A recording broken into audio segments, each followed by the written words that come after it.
৭৭ আর এই গিয়ে ৭৮। মোটে ৭৮। এর চেয়ে বেশি তো নবাবের দেহরক্ষীর কাছে থাকে। দূর দূর দূর দূর। অনেকদিন মহারাজকে হাত করে মোহর নেওয়া হয়নি, কিছু একটা করতেই হবে।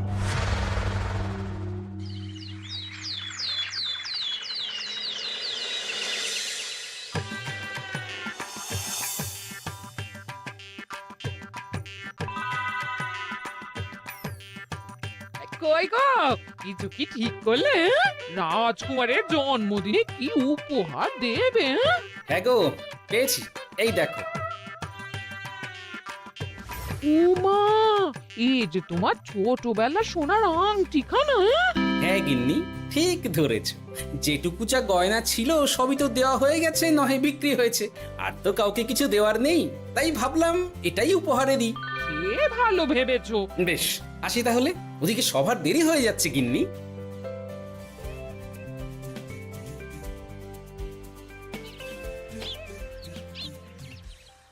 আচ্ছা শোনো, একটা কথা বলতে ভুলে গেছিলাম। আজ একটু তাড়াতাড়ি বাড়ি এসো, শাড়িওয়ালাকে আসতে বলেছি দুপুরে।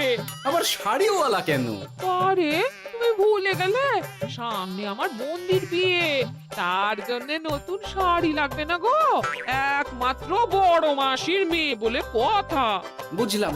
তো ওই একটা শাড়ির জন্য আবার আমাকে থাকতে হবে? 3টে শাড়ি উপহারের পাশাপাশি আমারও একটা শাড়ি চাই। হ্যাঁ আচ্ছা, তুমি নতুন শাড়ি নিয়ে কি করবে বলো তো? বিয়েটা তো তোমার বংশীর। বলি, সারাটা জীবন তো এই এক কাপড়ই কাটিয়ে দিলাম, কি দিয়েছো তুমি আমায়?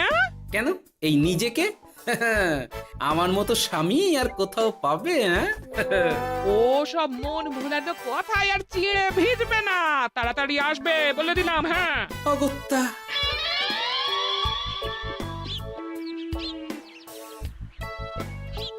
দূর, গিন্নিরও যত কথা সব বেরোনোর সময়। আবার তাড়াতাড়ি ফিরেও আসতে হবে শাড়ির জন্য।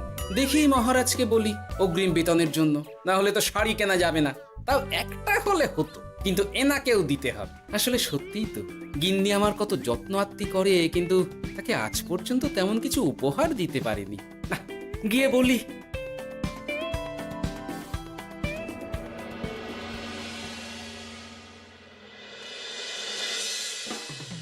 রাজকুমারের জন্মদিন উপলক্ষে যে আপনারা এত উপহার এনেছেন তার জন্য অনেক ধন্যবাদ। আপনাদের সকলের আশীর্বাদ ও ভালোবাসা আমি রাজকুমারের কাছে পৌঁছে দেব। এ আর এমন কি মহারাজ, জানেনই তো রাজকুমার আমাদের সকলের কাছে কত প্রিয়। ঠিক ঠিক। কিন্তু আমি অবাক হচ্ছি, আপনার প্রিয় গোপাল জন্মদিন ভুলে গেছে দেখে। এখনো পর্যন্ত তার কোনো পাত্তাই নেই। হ্যাঁ তাই তো, গোপাল আসেনি কেন? এসে গেছি মহারাজ। তা বলি, এসে তো উদ্ধার করে দিয়েছো। আজ রাজকুমারের জন্মদিন, সে কথা কি মাথায় আছে? ক্ষমা করবেন মহারাজ, আসলে ওই রাজকুমারের উপহার আর গিন্নির আবদার এসবের জন্যই আমার দেরি হয়ে গেল আর কি। এই নিন রানীমা, আমার তরফ থেকে রাজকুমারের জন্য ছোট্ট উপহার। অনেক অনেক ধন্যবাদ গোপাল। তবে মহারাজ, আমারও একটা অনুরোধ ছিল। কি? আমাকে যদি অগ্রিম বেতন হিসাবে কিছু মোহর দেন, তাই নিয়ে আমাকে একটু তাড়াতাড়ি বাড়ি ফিরতে হবে। উনি বলবেন আর ওনাকে দিতে হবে, মামা বাড়ির আবদার। যেটা জানেন না তার মাঝে এত কথা বলেন কেন? হ্যাঁ, আসলে মহারাজ, আমার গিন্নির বোনের মেয়ের বিয়ে সামনে, তাই গিন্নি আবদার করেছে ওই নতুন শাড়ি কেনার জন্য। জানেনই তো বিয়ে বাড়ির কত খরচা, তাই। এ তো খুব ভালো কথা, কিন্তু অগ্রিম বেতন কেন? এমন একটা ভালো খবর দিলে আমার তরফ থেকে তোমার জন্য কিছু মোহর উপহার। এই না, ধন্য মা আপনি। আপনার মতো মা থাকতে সত্যি ছেলের কোনো চিন্তা থাকে না রানীমা। ইস, বেটা আবার সুযোগ বুঝে মোহর পেল। কেন যে আমার এমন হয় না। এবার তাহলে আসি মহারাজ, গিন্নি ওদিকে অপেক্ষা করছে। হ্যাঁ হ্যাঁ, যাও যাও, আজ তাহলে সভা এখানেই শেষ করলাম। মহারাজ, আপনার সাথে আমার একান্তে কিছু কথা আছে। আমি অন্দরমহলে গেলাম। রানীমার আবার হঠাৎ কি হলো, ব্যাপারটা দেখতে হচ্ছে।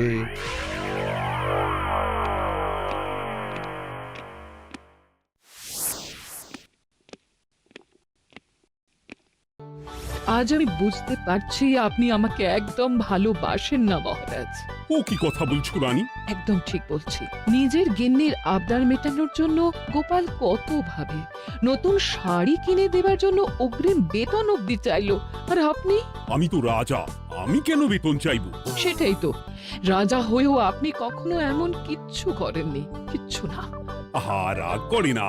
আমি তোমাকে সব থেকে সুন্দর শাড়ি উপহার দেব, একেবারে সোনার সুতোর কাজ করা মুক্ত বসানো শাড়ি। এমন শাড়ি কেউ কখনো দেখেনি। ও মা, সত্যি? আচ্ছা, এই ব্যাপার। গোপালের কথা শুনে এবার মহারাজ ও রানীমাকে উপহার দেবে? ধুর, আমারই ভাগ্যটা খারাপ।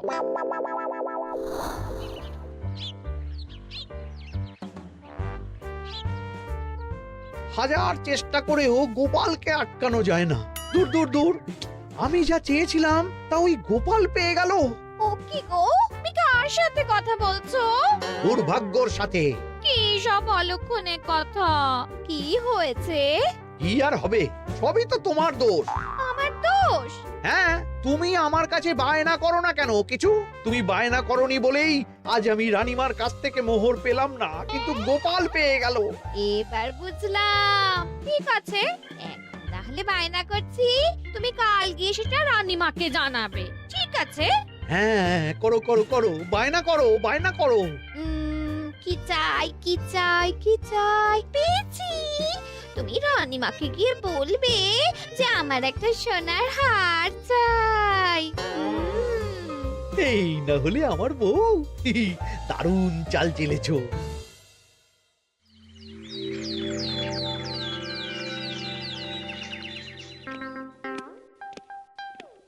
কি গো মন্ত্রী, আজ যে তুমি দেরি করলে বড়। আগে মহারাজ, আমাকে সময় নিয়ে শোনাতে শোনাতে মন্ত্রীমশাইয়ের মনে হয় নিজেরই সময় জ্ঞান খারাপ হয়ে গেছে। তুমি থামো তো মহারাজ, আমারও খুব বড় একটা বিপদ হয়ে গেছে। একমাত্র রানীমাই আমাকে বাঁচাতে পারবেন। আমাকে একটু ওনার সাথে দেখা করার অনুমতি দিন মহারাজ। কিন্তু তোমাদের রানীমা তো এখানে নেই। আসলে জানোই তো যে কুমার অনেক দূরে থাকে, তাই গতকাল রাতেই রওনা দিয়েছে। সে কি, রানীমা নেই? এবার কি হবে আমার? কেন কেন কেন, কি হয়েছে? আসলে মহারাজ, আমার বউ আমার কাছে সোনার হার গড়িয়ে দেওয়ার বায়না করেছে, তাই আমার। বুঝেছি বুঝেছি, চুপ করো তুমি। এখন তোমাকে মোহর দিতে পারবো না। কেন মহারাজ? পরের মাসে দিতে পারবো। আসলে তোমাদের রানীমাকে সোনার সুতো দিয়ে কাজ করা এক শাড়ি উপহার করেছি সদ্য, যার জন্য অনেক খরচ হয়ে গেছে। তাহলে আমার সোনার হার পরের মাসে গড়িয়ে দিও। এটা তো ঠিক না। গোপাল আপনার প্রিয় বলে যখন যা চায় তখনই সাথে সাথেই পেয়ে যায়, আর আমার বেলায় এমন। এমন কোনো ব্যাপার নয় মন্ত্রী। মহারাজ, আপনি বরং আমাকে দেওয়া মোহরগুলো আমার অগ্রিম বেতন হিসেবে ধরুন, না হলে মন্ত্রীমশাই এমন অভিযোগ বারবার করবেন। আহা গোপাল, তোমাকে তো স্বয়ং রানীমা উপহার দিয়েছেন, এসব কিছু করতে হবে না। যেমন আছে তেমনই থাক। ঠিক আছে, আমিও দেখে নেব পরে। কি দেখে নেবে মন্ত্রী? না না, ও কিছু না মহারাজ, পরেই দেখে হার গড়ানোর কথা বলছি। না, মন্ত্রীর হাবভাব মোটেই ঠিক ভালো লাগছে না। বেটা মনে মনে নিশ্চয়ই কোনো ফন্দি আটছে আমার বিরুদ্ধে। কিছু একটা করতেই হবে। গোপালের ওই মোহর উপহার পাওয়াটা আমি কিছুতেই মেনে নিতে পারছি না। একটু মাথা খাটাই, একটু মাথা খাটাই। উপায় পেয়েছি। আমাকে এখনই নবাবের কাছে গিয়ে মহারাজের নামে বলতে হবে।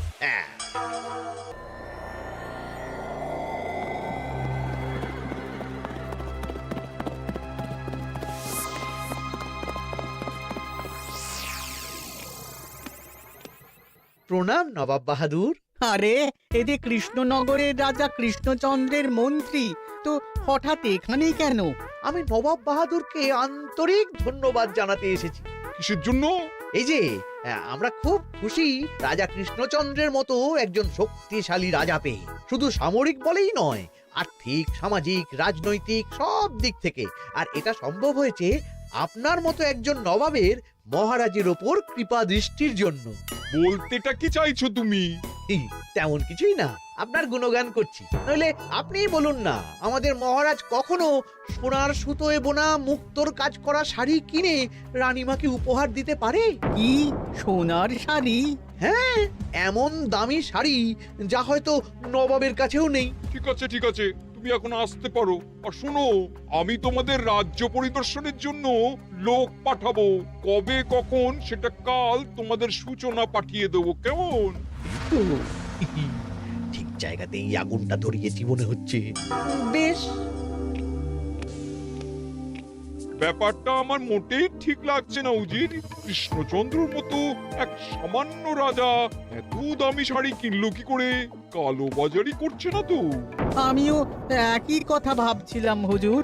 এক কাজ করো, কালকে কৃষ্ণনগরে খবর পাঠাও। 2 দিন পর রাজকার্য পরিদর্শনের জন্য তুমি সেখানে যাবে।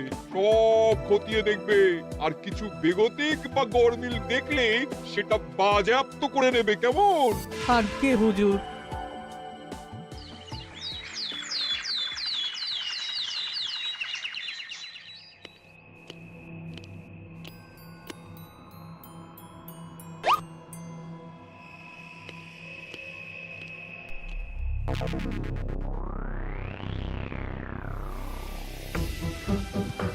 কি হয়েছে মহারাজ? কার চিঠি? নবাবের রাজকার্য পরিদর্শনের জন্য লোক পাঠাবে 2 দিন পর। এতে চিন্তার কি আছে মহারাজ? চিন্তার বিষয় আছে। নবাব আমার রাজকোষের হিসাবও মিলিয়ে দেখতে চায়। কোনো একটা ভাবে নবাবের কানে আমার সোনার শাড়ি কেনার কথাটা চলে গেছে, তাই সন্দেহ করছে। সে কি কাণ্ড!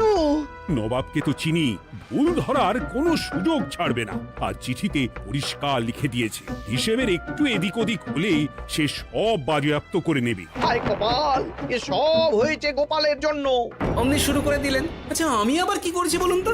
তুমিই তো করেছো। সেদিন যদি তুমি তোমার গিন্নির শাড়ি কেনার কথাটা রানীমার কানে না তুলতে, তাহলে রানীমাও মহারাজের কাছে শাড়ির জন্য বায়না করতেন না, মহারাজও সোনার শাড়ি কিনতেন না, আর নবাবও জানতে পারতেন না। একদম ঠিক কথা বলেছ মন্ত্রী, সব দোষ তোমার গোপাল। মহারাজ, আপনি এমন বলছেন? হ্যাঁ বলছি, কারণ এটাই হয়েছে। দুশ্চিন্তায় এখন মাথা খারাপ হয়ে যাচ্ছে আমার। আমি জানি না তোমার জন্য আজ অব্দি এমন বিপদে কবে পড়েছি। এবার তোমাকেই এখান থেকে বেরোনোর উপায় বের করতে হবে। আর যদি তা না করতে পারো, তাহলে আজ পর্যন্ত তোমাকে যত মোহর উপহার দেওয়া হয়েছে সেই সব উপহারের মোহর ফেরত দিতে হবে। সব মোহর যে প্রায় খরচ হয়ে গেছে মহারাজ, আবার আমি কোথা থেকে পাবো? সেটা তুমি জানো। এইবার গোপাল ভালো মতো জব্দ হয়েছে। এ যে লঘু পাপে গুরুদণ্ড। গোপাল পড়ল ফাঁদে। এমন দেখে মন্ত্রী হাসে আর আমার মনটা কাঁদে।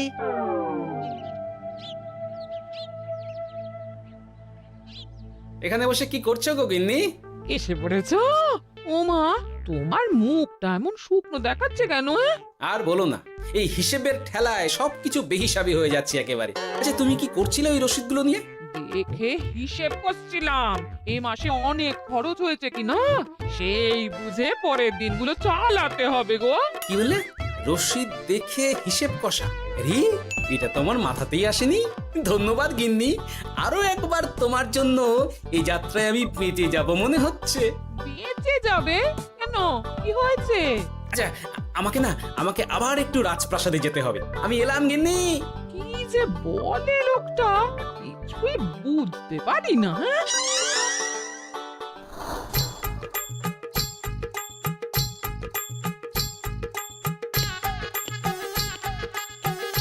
আসতে পারি মহারাজ? এ কি গোপাল, তুমি? আর কোনো চিন্তা নেই মহারাজ, নবাবকে হিসেব বোঝানোর উপায় পেয়ে গেছি। কি বলছো? কি উপায়? এই দুদিনে আপনি শুধু সকল প্রজাদের কাছ থেকে পুরনো রসিদ সংগ্রহ করুন, তাহলেই কেল্লা ফতে। তাই নাকি? আর নয়তো কি? তবে এ ব্যাপারে মন্ত্রী মশাইকে কিন্তু কিচ্ছু জানতে দেওয়া যাবে না। শুধু আমি যা বলছি তাই করুন মহারাজ। সে তো বুঝলাম, কিন্তু প্রজাদের থেকে পুরনো রসিদ সংগ্রহের কথা ঘোষণা করলেই মন্ত্রী এমনি জানতে পেরে যাবে। চিন্তা করবেন না মহারাজ, আমার কাছে এটারও উপায় আছে। আপনি শুধু খেয়াল রাখবেন যাতে এই কথা 5 কান না হয়। বাকিটা ভরসা রাখুন, কৃষ্ণনগরের একটা ঘাসও নবাব বাজেয়াপ্ত করতে পারবে না।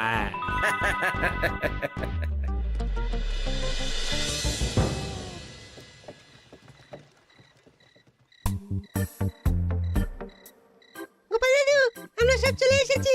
ভালো সময় এসেছিস। তোদের দাদুর ভবিষ্যৎ এখন তোদেরই হাতে। এমন করে বলছো কেন দাদু? আমরা থাকতে তোমার কিচ্ছু হবে না, শুধু বলো না কি করতে হবে। জানি তো, তোদের যেটা করতে হবে সেটা হলো সবার বাড়ি বাড়ি গিয়ে পুরনো রসিদ সংগ্রহ করতে হবে। এই ব্যাপার, এটা এমন কি? কিন্তু কেউ যদি জিজ্ঞাসা করে কেন চাইছি, তখন বলবি যে ওই গোপাল দাদু ওই টোঙা বানাবে বলে পুরনো কাগজ চাইছে। আচ্ছা, আমরা এক্ষুনি নিয়ে আসছি। যাক, প্রথম ধাপ হয়ে গেল, এবার পরের ধাপের প্রস্তুতি। যাই, একবার বরং বিজ্ঞানীর কাছ থেকে ঘুরে আসি। বিজ্ঞানী, ও বিজ্ঞানী, বাড়ি আছো?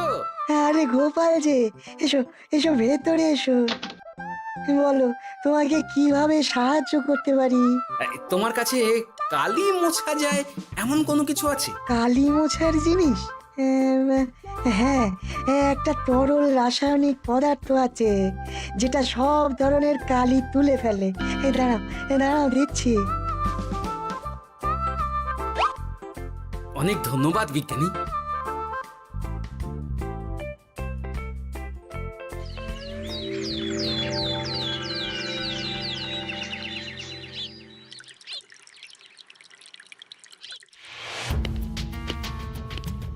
আসুন আসুন, আপনার জন্যই তো অপেক্ষা করছিলাম। তাই নাকি? এতটা পথ উনি এসেছেন, আগে ওনার জন্য শরবত ও মিষ্টির ব্যবস্থা করি। এই যে মহারাজ, আমি জল মিষ্টির ব্যবস্থা করে এনেছি, এটাও সাথে নিন। এটা কি? কেন, হিসেব ভোলা ময়রা পাঠিয়েছে এই মিষ্টি ও শরবতের দাম। এর মধ্যে এই কাজের সাথে যুক্ত ভোলা ময়রা আর তার পরিচারকের পারিশ্রমিকও যুক্ত আছে। হ্যাঁ, আসলে আমাদের মহারাজ তো প্রতিদিনের খরচ খুব হিসেব করে চলেন, তাই। ও, আমি একটু বসবো? নিশ্চয়ই, ওই তো ওদিকে বসার জায়গা। আপনি কি হাওয়া খাবেন উজির সাহেব? তাহলে রশিদে ওটাও যুক্ত করব। মশকরা হচ্ছে? আহা, রেগে যাচ্ছেন কেন? আপনার সাথে মশকরা করার মতো স্পর্ধা আমার নেই উজির সাহেব। আসলে মাসের শেষ তো, তাই একটু বেশি হিসেবে চলতে হচ্ছে আর কি। আমাকে হিসেব দেখাচ্ছ? আর রাজা কৃষ্ণচন্দ্র যে সোনার সুতোয় বোনা শাড়ি কিনতে পারলো, সেটার হিসেব কোথায়? একটা সামান্য রাজা এত অর্থ পায় কোথা থেকে? এ আবার কেমন কথা? মহারাজ যা কিনেছেন সেটা তো তার জমানো অর্থ দিয়েই কেনা। আমি বিপথে কোনো কাজ করি না। সেটা তো রাজকোষের হিসেব দেখলেই বোঝা যাবে। শুনে রাখো গোপাল, একটুও যদি হিসেব এদিক ওদিক দেখি না, তাহলে সব বাজেয়াপ্ত করে দেব। কোনো চালাকি নয়, কোনো চালাকি নয়। বেশ, তবে করুন হিসেব। আমাদের কাছে কিন্তু সব কিছু রসিদ আছে। কই গো, আনো সব, আনো আনো।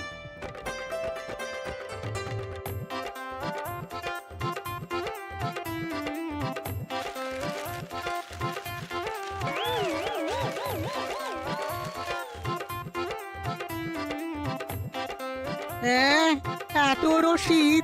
আপনি বরং নিশ্চিন্তে হিসেব কষে নিন, আমরা আসি।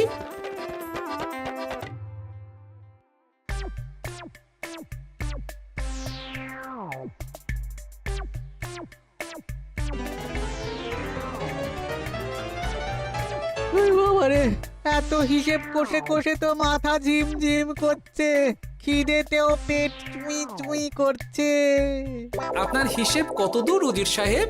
আমাকে এখান থেকে নিয়ে চলো গোপাল, আমি আর পারছি না।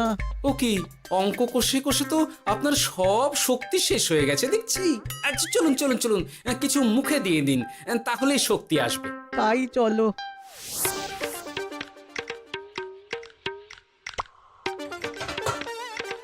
নিন, এটা হলো দুপুরের খাবার, আনাজ মশলা এমনকি রান্নার ঠাকুরেরও পারিশ্রমিকের হিসেব। এবার আমি পাগল হয়ে যাব। আমি আর কোনো হিসেব দেখতে চাই না। সব সময় কি আর হিসেব নিয়ে চলা যায় নাকি? কি আর করা যাবে বলুন? হিসেবে না চললে আপনি তো মহারাজের উপার্জনের উপর সন্দেহ করবেন, আর বেশি খরচ হলেই সম্পত্তি বাজেয়াপ্ত করবেন। তাই বলে সব কিছুতেই হিসেব? কোনো একদিকে বেশি খরচ হলে বাকি দিকগুলো এইভাবেই কম করে চলতে হয়। কি ঠিক বলিনি? আমি আমার ভুল বুঝতে পেরেছি গোপাল, এবার আমাকে রেহাই দাও। আসলে তোমাদের মন্ত্রী নবাবের কাছে গিয়ে তোমাদের রাজা নামে উস্কেছে। কি? মন্ত্রী এই রে খেয়েছে, আর পালাতে হবে দেখছি। ঠিক জানতাম মোহরের জন্যই এত কিছু। তাই তো নবাব এমন করেছেন। বেশ, এবার আমি ফিরে গিয়ে নবাবকে সব জানিয়ে দিচ্ছি। সত্যি গোপাল, তোমার তুলনা হয় না।